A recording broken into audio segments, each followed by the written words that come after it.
front of me, monitoring the clock there on the monitor and see how we do on the time. Hi, how are you? I'm well. How are you? I'm super well. I slept like a baby. We talked about that just before we started the recording. I slept like a baby. We're at a new hotel here in Oslo. Yeah. Yeah, what's the name? Amerikalinjen.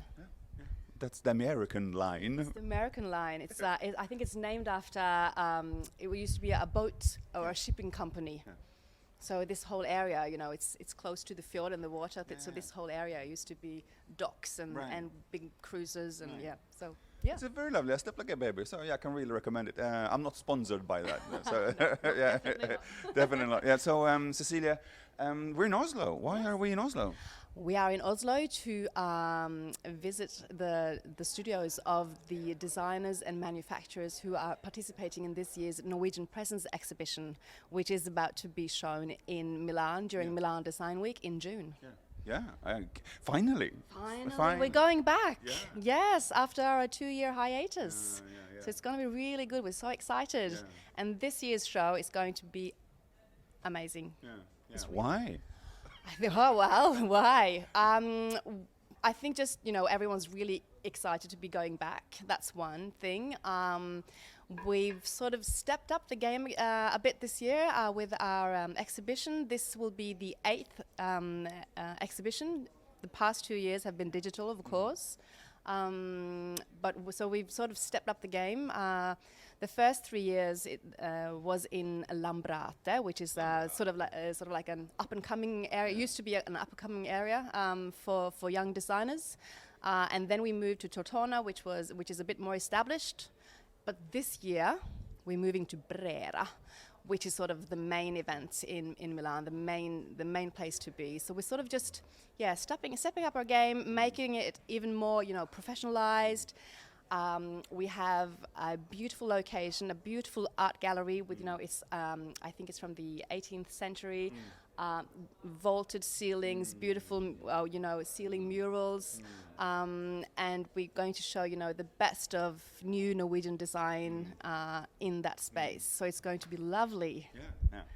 Let's keep you off track a bit, because otherwise you get too professional. I can see that. Yeah. You have all the right answers. I want to do something else. So this show is called Design and Dessert. So we talk about design. Okay. We started talking about design. Yeah. And now let's talk about dessert. I wish, when it's still really early here at the hotel, and I wish I could have brought something, but I brought coffee. Yay! I also ordered you. I'm waiting for mine still. Yeah. I ordered some cafe latte for you, but it's coming. Yeah. Well, and I'm late. I'm always running around, so I need to be somewhere else. So. Desserts, Cecilie. What kind of desserts do you like? Ooh, chocolate. Any kind of chocolate. Just give me chocolate. I'm happy. I'm not. I mean, like hot chocolate or like ice cream chocolate. Oh no, I think if you're talking about dessert, I don't know, like a fondant perhaps. Oh yeah. Oof, that's always nice. Lovely. With some fresh fruit. Yeah. Do you cook as well? I do. Yeah. I love cooking. Do you do like desserts as well when you have dinners? Oh, I'm more into the main meal. Desserts, I usually just quite simple. You cheat. Yes, I cheat. You buy something off the shelf. Yeah. It could be, or you know, just if it was you know, I could have maybe I have some plums that I've you know harvested and sort of stored throughout the winter, and then I will put out some plums and some ice cream. You know, that could be just the cheat version, or also just again. Chocolate. Who has the best dessert in Oslo? That's a trick you know question. what? I haven't really been out for ages because you know the pandemic, and then again I'm a single mom. I don't really get to go out much, so I wouldn't know. Yeah. I'll take you out one. I don't know where I would take you though. I mean, you have so many nice restaurants here in Oslo. There are so many wonderful new restaurants in Oslo, and I'm dying to try them. Because again, I haven't really been out for so long. In Oslobukta, which is a new area, just past Munch Museum, across from us here, lots of lovely new restaurants that I'm really excited to try out. So I think there are probably some good desserts there. Are people going still? I mean, we need to talk about design too soon, very soon. But I mean, a lot of people who've been to like Oslo have been to Aker Brygge, right? Are people still going there, or are you like avoiding that area? It's a very touristy area. So avoiding is the answer. Yeah. I think now, especially with these new parts of the city, like Oslobukta, Bjørvika, and Sørenga, which is even further out, a lot of people have sort of gathered here instead. And of course, Aker Brygge is always there. It's, it's beautiful. It's just on the water. It's beautiful. And then you have Tuvholmen, which is a bit further out, with the Astrup Fearnley Museum, beautiful museum. So of course you go there. But personally, no, not in my private life. I don't go there. We don't do Aker Brygge anymore. So what about the design project now in Milan? Because that's why I'm here. So yesterday we saw like 3 studios, but we saw like almost 10 designers. Yeah, I think and we saw 8 yesterday, and we have 2 tomorrow. Yeah. So we're going to see more. Who selected them? We are so excited to be working with Krokvik and Doratio again. They did the first 3 years of Norwegian presence, and now again they've come aboard as curators. So they've selected them. They have such a wonderful eye, they can spot talent, and for them, I think this year it was really important for them to show what's going on in Norway right now. And what is going on in Norway right now? Yeah, it's actually quite interesting. We talked about this a lot yesterday as well. New or young designers in Norway now, they are quite playful, intuitive, organic. They make a lot of the work their own, so it's very crafted. And it's also very material based, and obviously Norwegian materials mostly, getting stone and wood and paper. So we're getting material from our neighborhoods basically. And also obviously they're very environmentally focused, because they're all, this is a new generation, and of course that's what they think about, how to contribute to saving the planet. Yeah. I'm taking back the microphone again. I always like people to learn something when they watch or hear me talk. What name should people sort of like Google after this? It doesn't have to be one of these 12 designers, or how many were there. It could be someone else. But if you like afterwards Google this Norwegian designer, because that has something that appeals to you.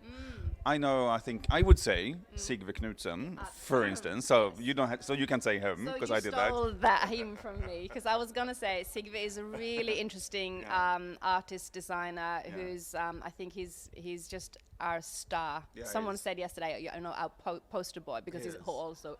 He's also very pretty. He's also very pretty. Oh, you should say handsome, but he's almost pretty. Oh, he's beautiful, and his personality as well. So I would definitely say Sigve is one to watch, and it would be wrong to not include some of the our exhibitors in this year's exhibition, because I really feel they are the voices of new Norwegian design. So check out Norwegian Presence on Instagram and learn all about them. We're going to do that. You talked about what Norwegian design is. You talked about it being playful, very crafty, and very local. Is there anything else you want to add to description of what Norwegian design is? I think Scandinavian design is such a big word, and it sort of has a lot of heritage and a sort of a style that you sort of expect. Grey, beige, white.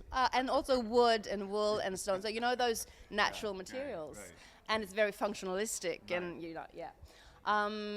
but Norwegians we belong to that heritage as well. But and obviously in the 50s and 60s we had some great designers in Norway as well. But they are we didn't have the marketing. So they disappeared in a way.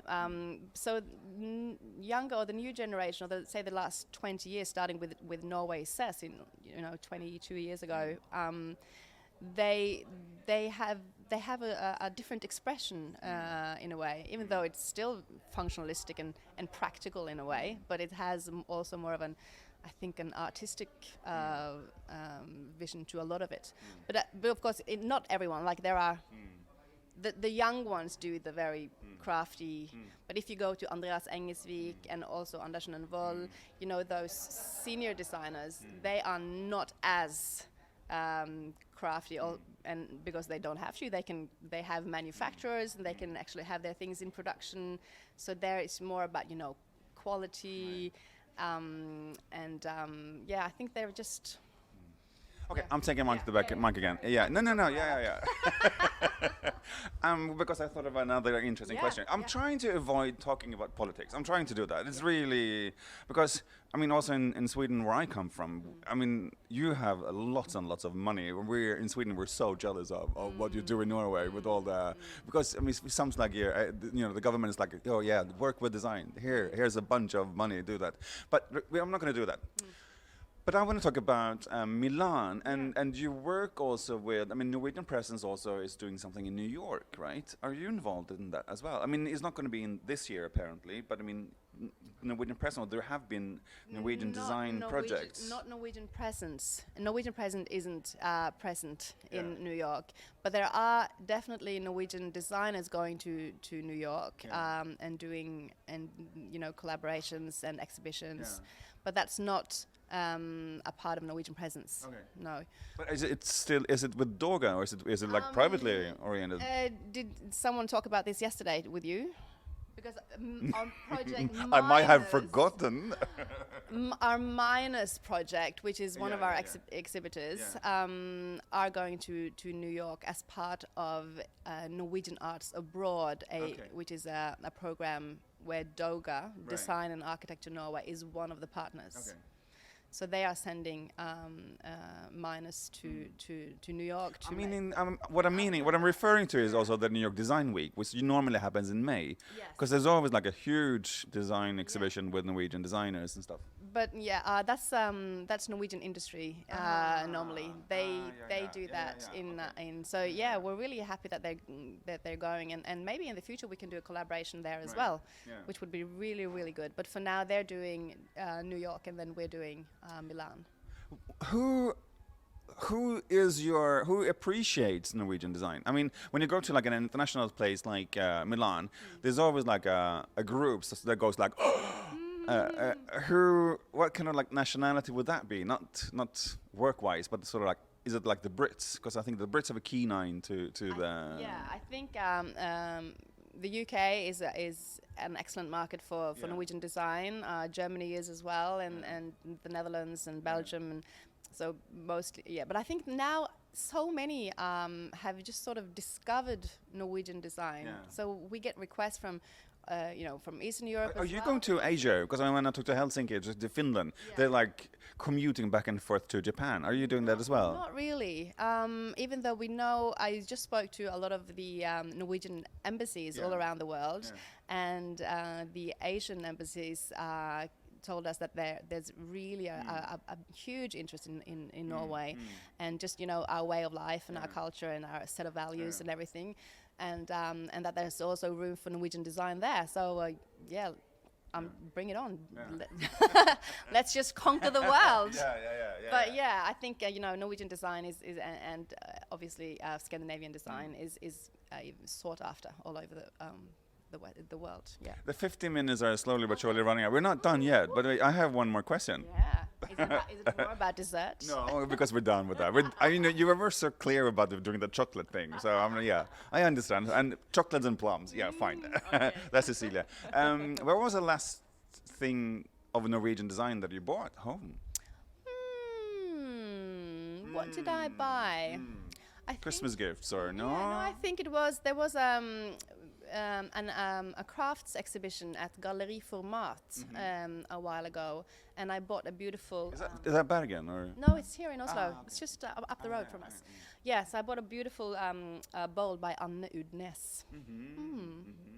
Do you know what my favorite Norwegian design is at home? I have blankets. Both from Andreas Engesvik and from Andersen and Voll, and they're both lovely. I mean, the Andersen and Voll with this wool, I mean, it's lovely. That was sweet. Exactly. So that's my favorite Norwegian design for now. Anyway, well, I'm gonna kick you off. I need to go hold a seminar, and you need to take the tour, the group touring now. The Munch Museum. Yeah. which is going to be really good. An exhibition of with the black metal band Satyricon. Good luck with that.